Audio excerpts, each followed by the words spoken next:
Hello friends, স্বপ্নার রান্নাবান্না নতুন আরেকটি রেসিপিতে সবাইকে স্বাগতম। আজকে আমি খুব সহজভাবে মজাদার ক্যারামেল ব্রেড তৈরি করে দেখাবো। চলুন দেখে নেওয়া যাক আজকের এই মজাদার ক্যারামেল ব্রেড তৈরি করার রেসিপি। ক্যারামেল ব্রেড তৈরি করার জন্য এখানে আমি কয়েক পিস পাউরুটি নিয়েছি। এবার এগুলোকে আমি ছোট ছোট টুকরো করে কেটে নিচ্ছি।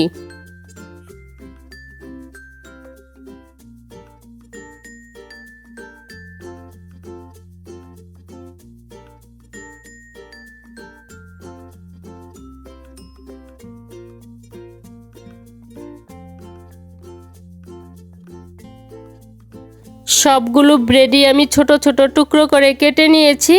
এবার প্যানে 2 টেবিল চামচ বাটার দিয়ে বাটারটাকে আমি গলিয়ে নিচ্ছি।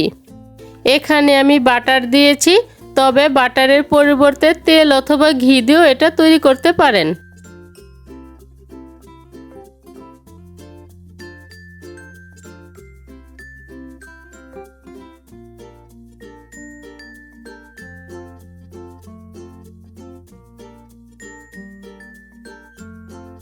বাটারটা গলে গিয়েছে।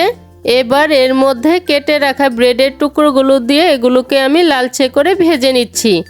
আর ভাজার সময় চুলার আঁচটা অবশ্যই লোতে রাখতে হবে।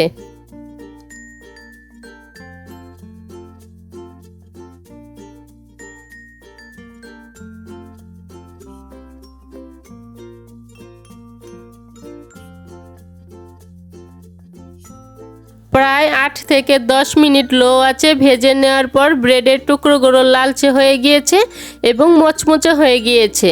এখন এগুলোকে আমি নামিয়ে নিচ্ছি। এবার ওই একই প্যানে 1 কাপ চিনি ও আধা কাপ জল দিয়ে ক্যারামেলটা তৈরি করে নিচ্ছি।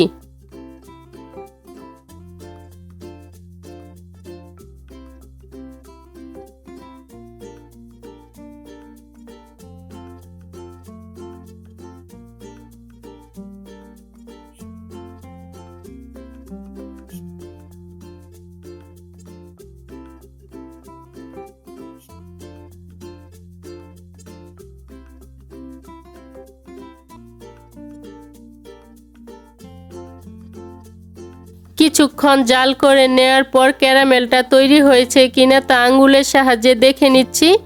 যদি এরকম আঠালো ভাব হয়ে আসে তখন বুঝতে হবে ক্যারামেলটা তৈরি হয়ে গিয়েছে। এখন আমি চুলাটাকে বন্ধ করে দিচ্ছি। সবশেষে সুন্দর একটা ফ্লেভারের জন্য আধা চা চামচ ভাজা জিরে গুঁড়ো ও 1 চা চামচ ঘি দিয়ে ভালো করে মিশিয়ে নিচ্ছি।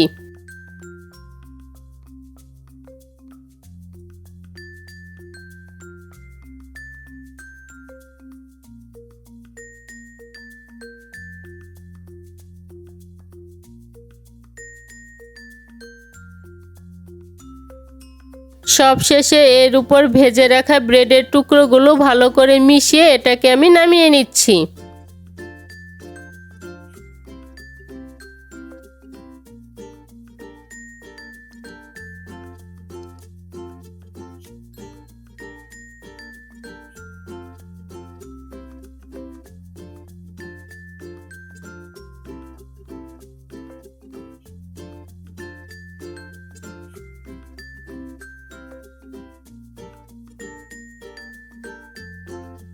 ব্যাস তৈরি হয়ে গিয়েছে অল্প উপকরণে খুব সহজভাবে তৈরি মজাদার ক্যারামেল ব্রেড।